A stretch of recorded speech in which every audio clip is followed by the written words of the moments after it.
Doe versus University of California. I'm sorry. I don't know how I did that. University of Southern California.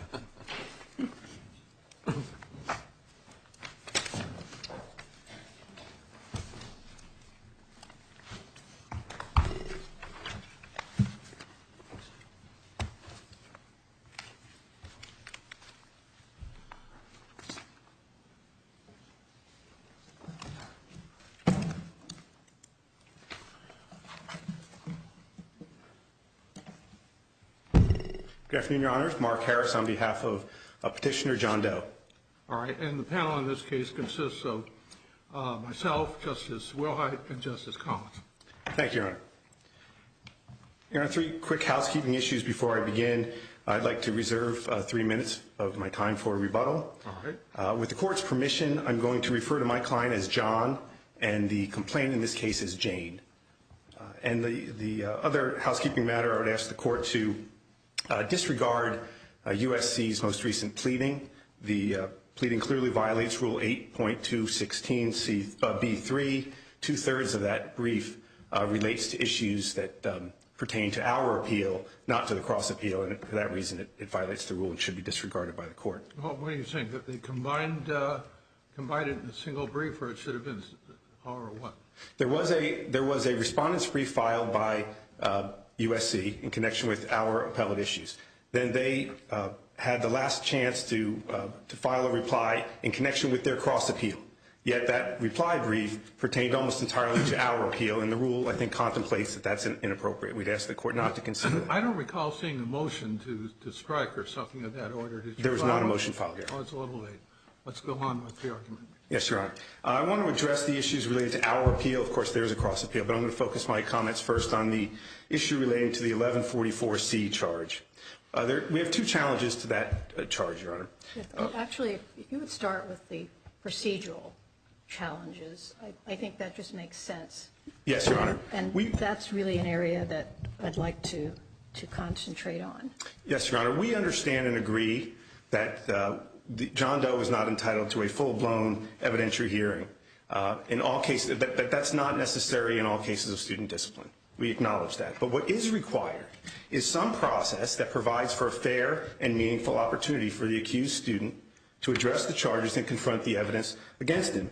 Courts have said that what's fair and meaningful in that context is a flexible concept, needs to be evaluated case by case.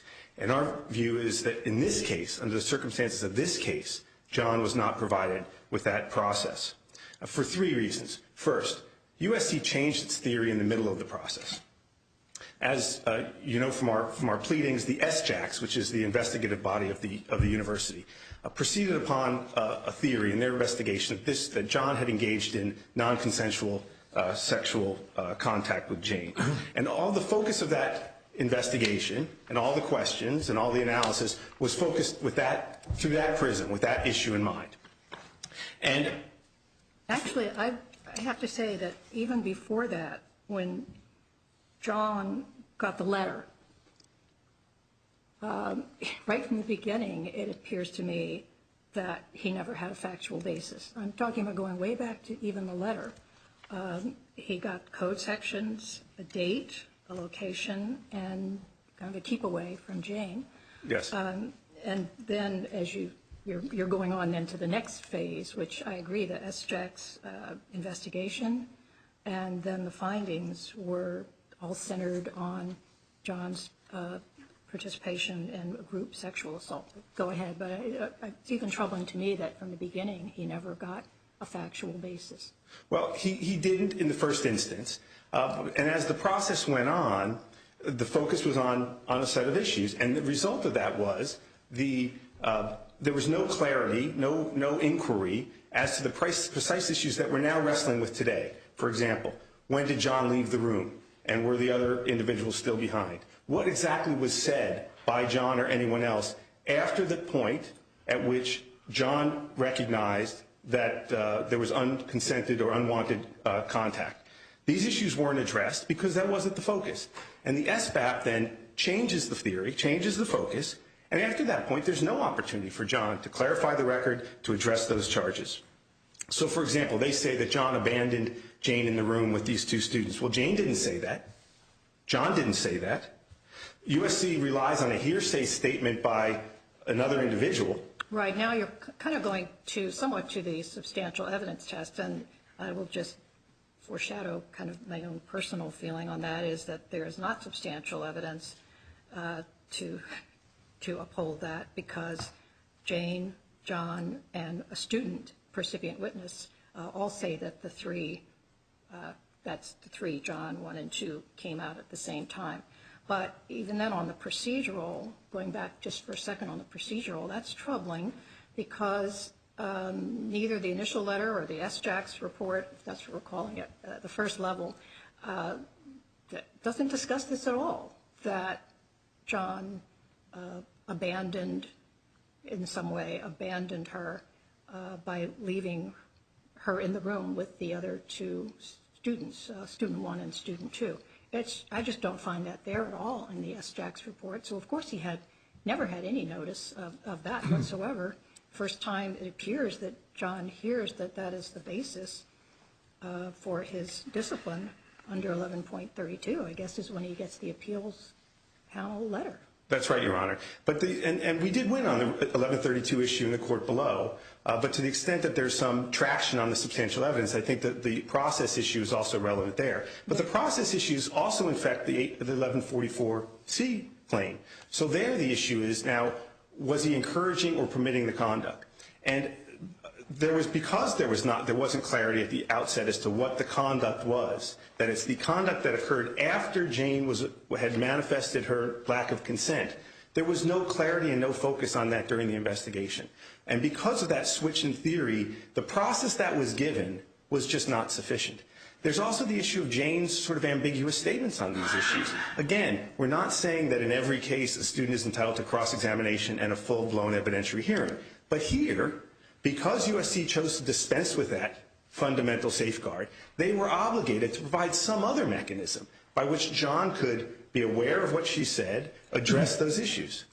You used the term hearing a moment ago. My impression from the record, but I would like to be corrected by counsel yourself or your colleague, if I'm wrong, is there's never any hearing of any kind. That's correct, Your Honor. We requested a hearing. We weren't given one. And they've taken the position that the Office of Civil Rights tells them they shouldn't have hearings. The Office of Civil Rights letter that was quoted talks about cross-examination. But I don't, from what I saw, I didn't read it to say there should be no hearing of any kind. Well, that's true, Your Honor. And also, I would submit that the Office of Civil Rights doesn't dictate to this court what the law requires and what should happen. And in fact, recently they've distanced themselves from saying they're giving any legal advice. They're just making a suggestion and a recommendation. Well, furthermore, that letter seemed to me, or that portion of it, it's rather lengthy, to state that schools should be careful before they have the accused student directly confront and cross-examine the complaining student or victim. Certainly there are many other ways in which this can be handled, and in fact there are students or schools that handle it by having, for example, the complaining student's testimony as recorded and then played thereafter, right after that, for the accused student. There's a procedure in which complaining witnesses can provide testimony to a hearing panel while the accused student views it from a separate room. I mean, there are many ways, creative ways, in which there can be a right of cross-examination and full participation in a hearing without having that direct confrontation. But that's... And we're not contending that there was a full-blown hearing with confrontation was necessary, but something was necessary to allow John to get to the nub of the issue and to focus on the issues that mattered. And when the field changed and the issues changed, that was a problem.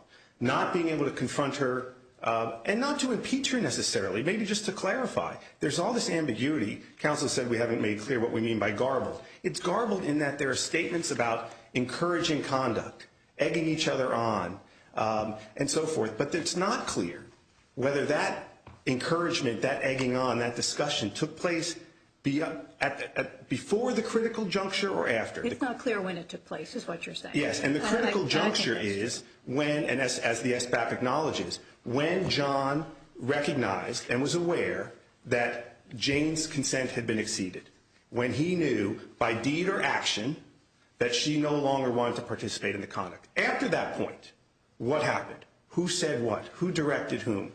And that's what's not clear from the record. And the process contributed to that. Now, it leads to a substantial evidence substantive problem, of course. But it goes to the issue of whether there was a fair and meaningful opportunity to respond to these issues. The other procedural issue we have, Your Honors, is that the standard that was applied seems to keep moving.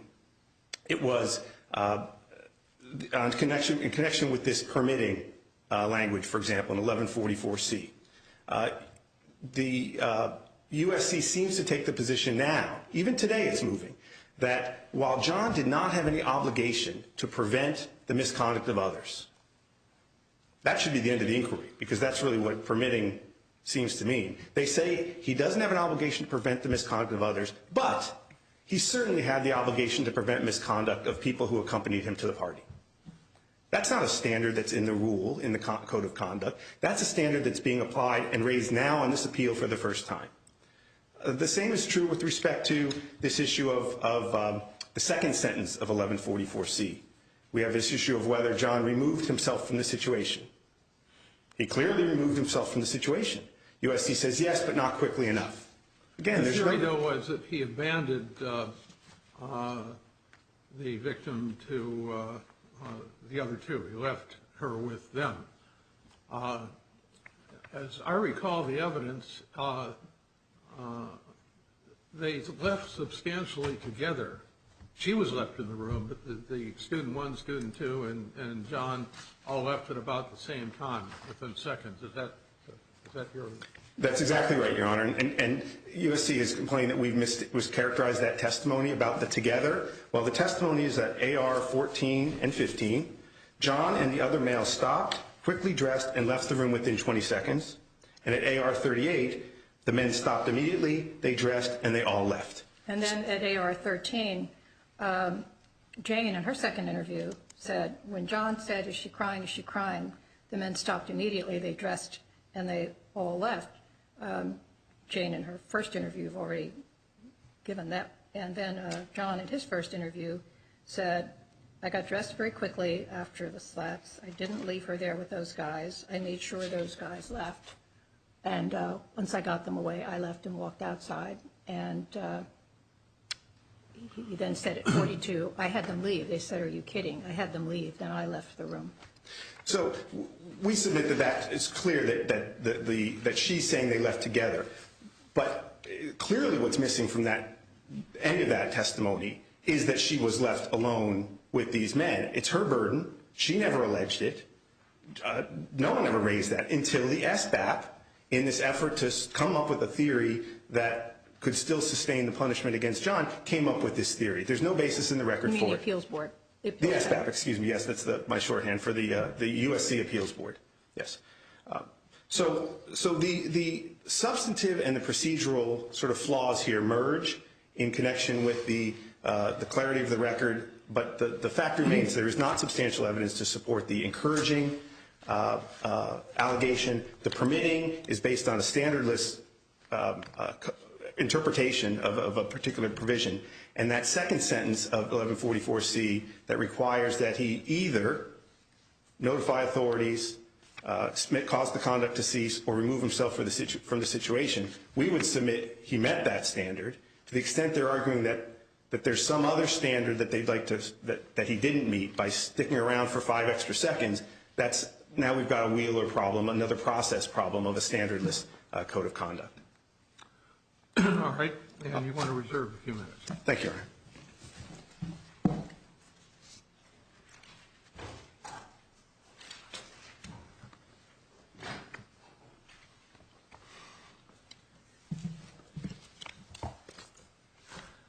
I'm Al Latham of Paul Hastings, LLP, and I represent the University of Southern California. As to whether or not there was a hearing at all, the presiding justice's question, absolutely. What occurred was a hearing within the requirements of Section 1094.5, as shown, for example, in this court's, the Second Appellate District's decision in the Pomona College case.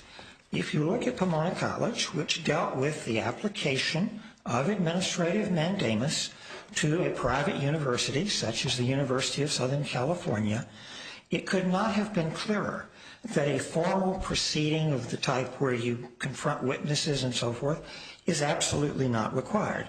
45. Well, my statement was about hearing. What rights occur at the hearing is another question, like confrontation. Is that constitutionally required? But what I was at pains to find, and maybe you can help me, is where there was any kind of hearing at all. I don't recall that John ever appeared before anybody except when he was individually questioned. That doesn't sound like a hearing. He didn't appear before any body of people who are going to be deciding anything, as far as I recall.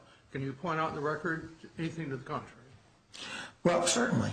As a legal matter, the SJAC's investigator interviewing him and other witnesses was sufficient to be a hearing. What's your authority for that? That an individual in questioning a complainant or questioning a person accused by a complainant, an individual or two people talking to that person charged, constitutes a hearing?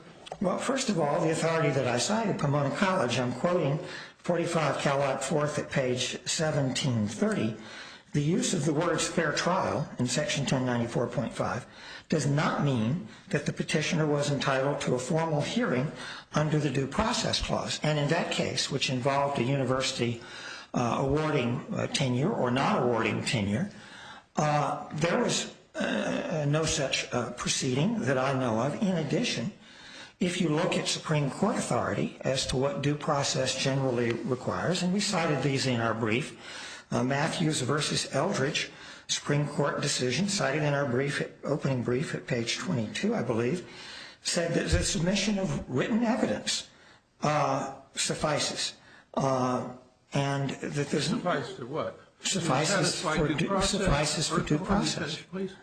Or constituted a hearing? That it suffices for purposes of due process. All right. What I was questioning is whether there was ever any hearing at all. If there was a hearing or not, you then go to the question of due process. What is required for procedural due process at the hearing? But as I understand it, still understand it, nothing was ever done that would constitute a hearing, regardless of what is required at the hearing. Your position, though, is that there was a hearing. Yes, absolutely. And the hearing consisted of what? In the first instance, it consisted of the members of SJACs meeting with all of the various witnesses, including... One by one. Excuse me, what? One by one. Yes. And so each one of those interviews was a hearing? No, collectively, this was a hearing. Collectively, there was a hearing? Yes. So if there are 5 interviews, each with somebody else, and no one else is there except the questioner and the person being questioned, you can put them all together and they spell hearing. Yes, but in addition to that, remember that there was an appellate process to the appeals panel. And there you did have a panel which considered in detail and rendered a very detailed decision on the appeal. Did that panel, the appellate review, conduct a hearing?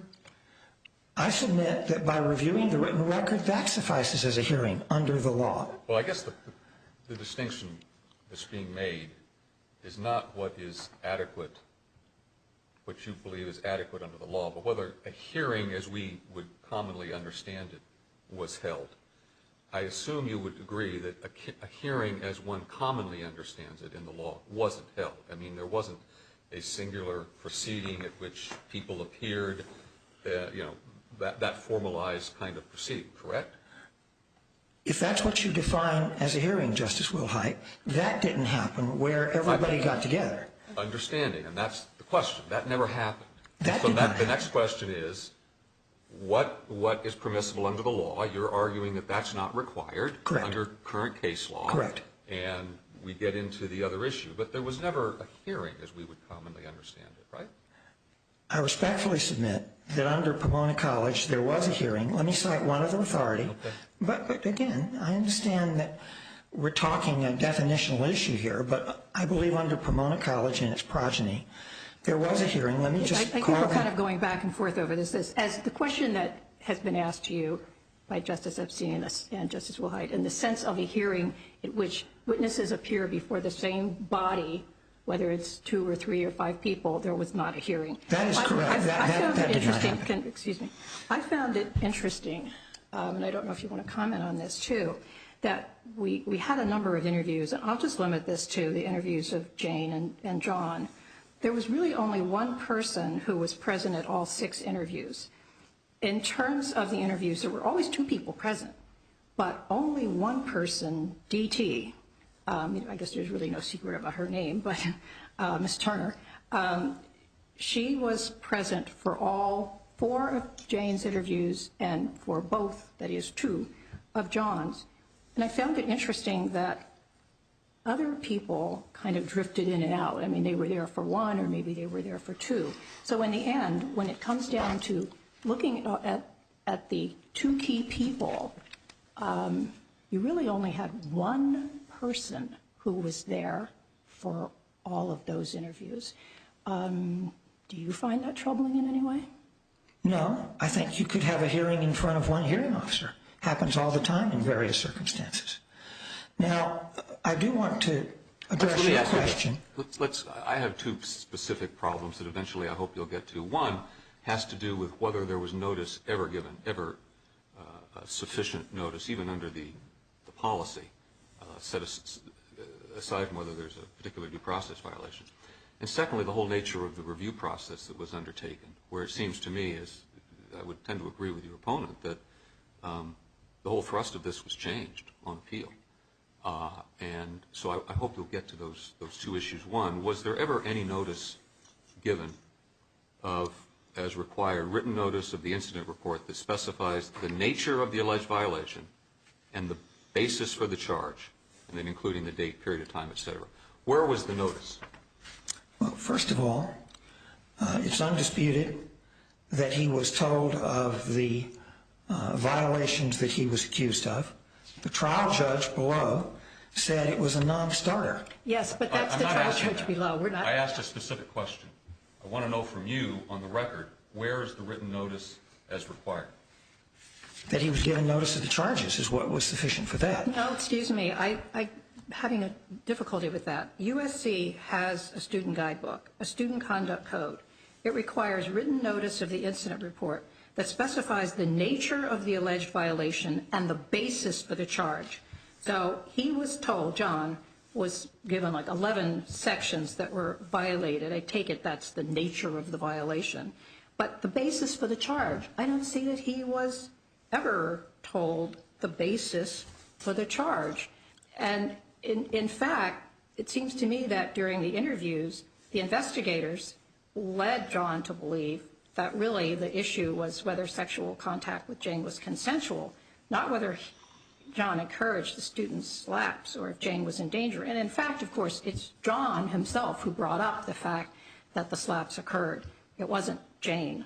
It was John who told the investigators that, and then they went back to Jane in the 3rd interview. That's where it comes up in her interview. So in the 2nd interview, the interviewer says, you know, part of what she's saying is that she didn't consent to the 2nd time, the rough sex, looking if you had any role in encouraging it. He says he didn't. We're not so much interested in the first incident, but whether the 2nd incident could be considered a gang rape, and we're looking into consent. And so not only can I not find any time he had any notice that the slaps were at issue and his endangerment, abandonment of her, but it also seems to me that they actively led John to believe that the issue was something else. Justice Collins, first of all, he was given the rules that he was accused of violating. Secondly, I think yes, but that's not something what we're asking. We're asking, when was he told the factual basis? You know, sometimes people come running up and they say, my gosh, I was robbed. Well, that's a charge. But what's the factual basis? Because sometimes, you know, somebody might say I was robbed. Well, maybe it turns out they were actually burglarized. It was their house. I mean, we have to have the elements. What is it that you did? What are the facts that underlie this charge. And that's what I don't see he ever got. Let me make the point, please, that the rules which he was given say that he is entitled, upon request, to see all of the statements by the complainant. He was told this in writing. That's at the administrative record, pages 17 and 40. So if he wants notice, he needs to ask for it.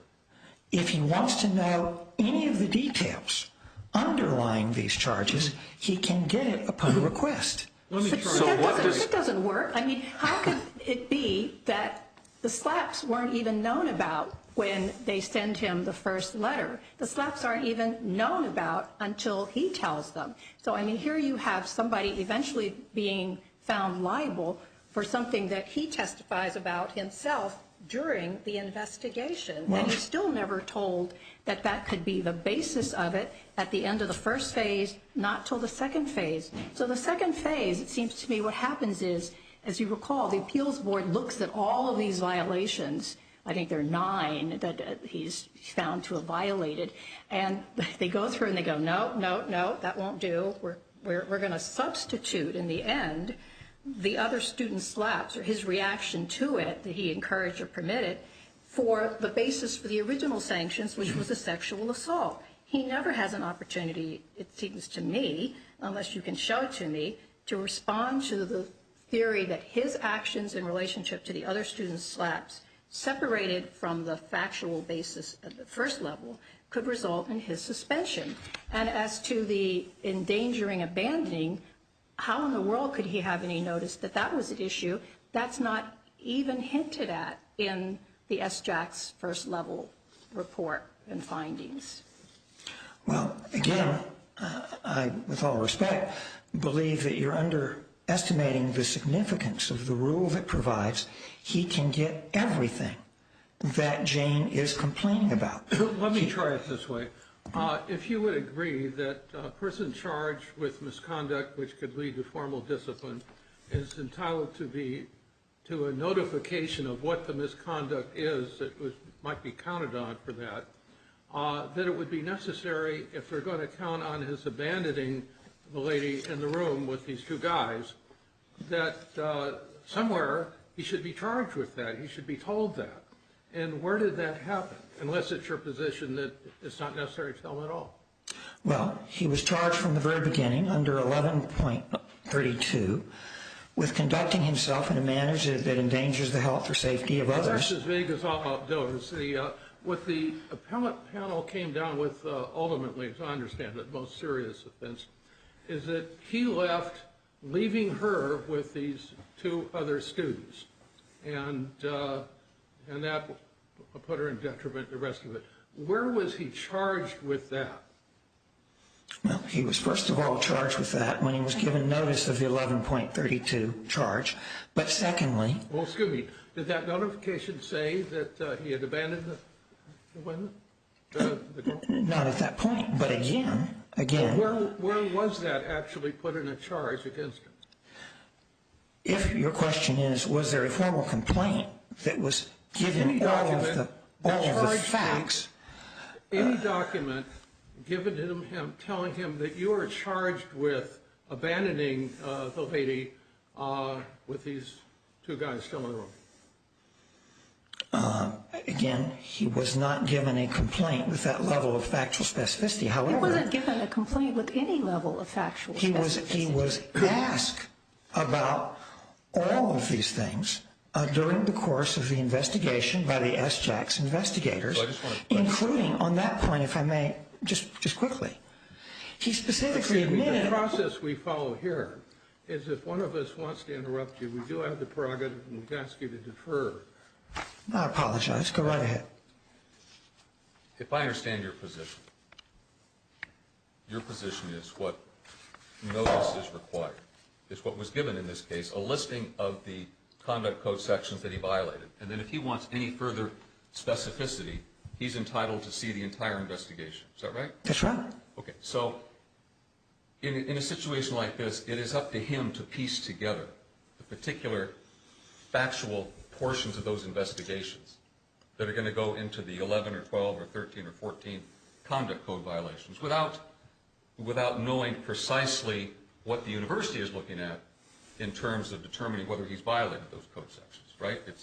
That's all the notice he gets. No.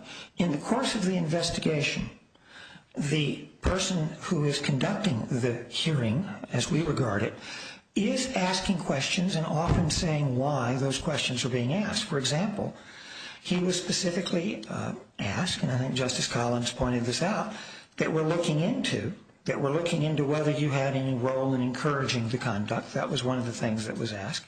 And in addition, I can't emphasize enough that he simply could have gotten the entire investigative file from the other side, and he could have said, to the person doing the investigation, what portions of this are troubling to you? What more do I need to answer, and so on? That also was available to him. I guess the problem I have is that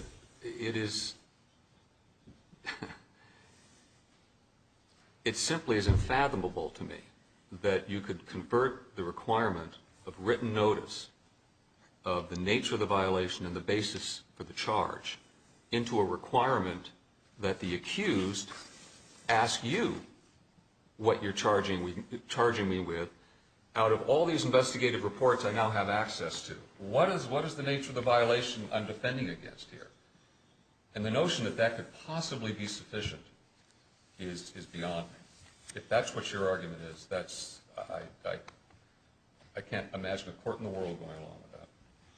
Well, I believe that under the types of provisions that we have for administrative mandamus, there are proceedings that are very similar to this, and we've cited a number of the provisions in our brief. For example, the Salaby versus State Bar of California, the California Supreme Court decision, saying a formal hearing is not necessarily required. What must be afforded is a reasonable... We're way beyond that at this point. I mean, it's also very hard for me to understand, and in fact I don't understand, how you can argue that if he had asked for things, and it's clear, he didn't ask for copies of everything, Jane did. So she had everything. She had all the interviews and he didn't.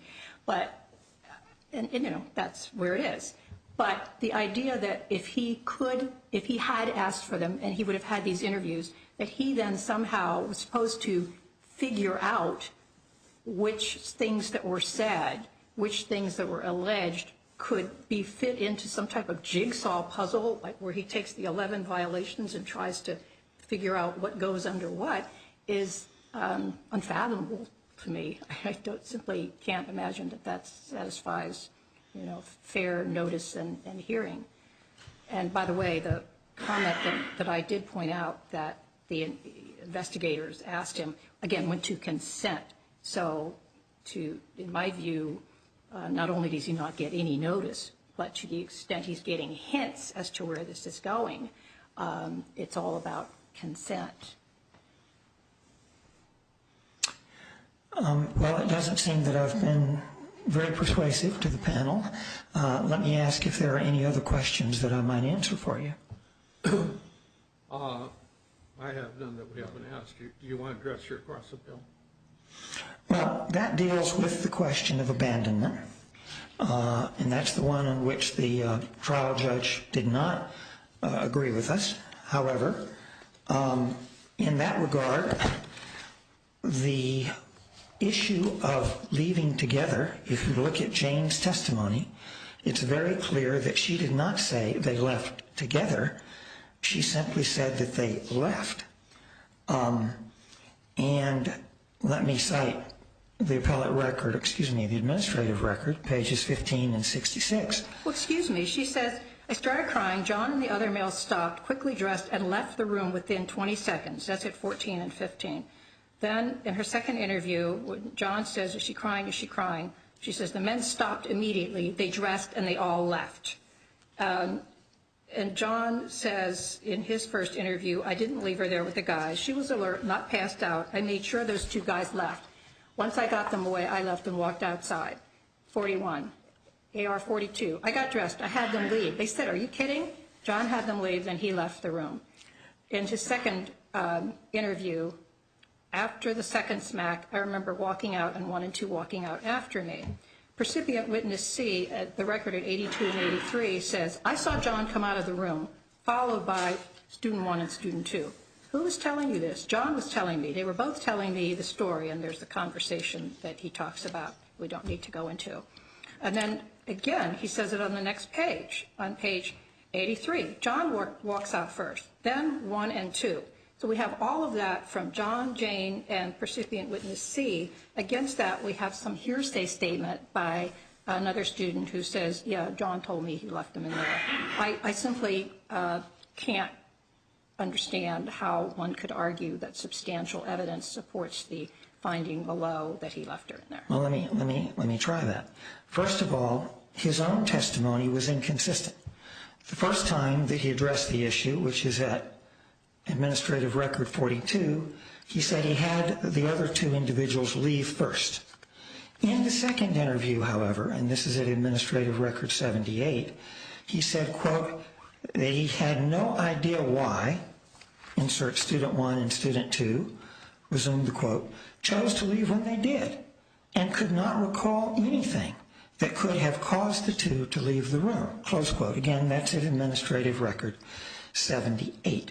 Secondly, although Jane said they left within 20 seconds, she was asked specifically, did she know if they left together? The word together was inserted by the petitioner in his briefing. She said she did not know if they left together, and that was at Administrative Record 15 and 66. Yes, that's in her third interview. She says after she was crying, did John leave with everyone? I don't know. I went to the bathroom. However, she had earlier said in interviews 1 and 2 that they stopped, quickly dressed, and left the room within 20 seconds. They dressed and they all left. And yes, John does say what he said at the end of the second interview. After saying, I remember walking out and 1 and 2 walking out after me, he then says, I don't know why they chose to leave when they did. But he never goes back on himself. He never says, hey, I left them in there. He just says, I don't know why they chose to leave when they did. And I don't you know. So it's strange, but he never goes back or contradicts himself that they did leave, essentially, when he did. He doesn't say they left at a different time. What he does say is, I should have checked on her at the time. That's at Administrative Record, page 42. And at the same time, Administrative Record, page 42, he gives as his excuse for not checking on her, I didn't know she was upset about it. And that was just plain a lie.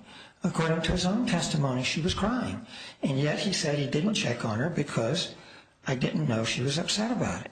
So that, I think, is substantial evidence showing that she was abandoned in an unsafe situation, which meets the requirements of that rule. All right. Anything further? Not unless the court has any questions. Apparently not. Thank you. Thank you. Mr. Harris?